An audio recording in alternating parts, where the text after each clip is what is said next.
Hi friends, అందరూ ఎలా ఉన్నారు? సో మేమైతే చాలా బాగున్నామండి. సో ఈరోజు మీకు మా పొలంలో స్వీట్ కార్న్ వేసామండి. ఆ పంట ఎలా ఉంటుంది అనేది మీకు కొంచెం చూపించబోతున్నాను ఈ వీడియోతో. సో మీరు చూసినట్లయితే మొక్కజొన్న 1 ఫీట్ డిస్టెన్స్లో పెట్టాలండి. ఒక్కో మొక్కకి ఇంకో మొక్కకి 1 ఫీట్ ఉండాలి. ఒక లైన్కి ఇంకో లైన్కి 2 ఫీట్ డిస్టెన్స్ ఉండాలండి. సో మీరు చూసినట్లయితే మధ్యలో గంధపు చెట్టు కూడా ఉంది. బాగా పెద్దగా అయింది ఈ చెట్టు.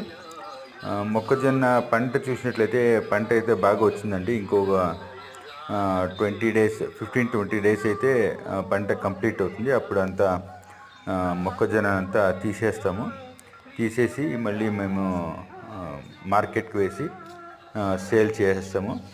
చూడండి, పంట అయితే బాగా వచ్చింది.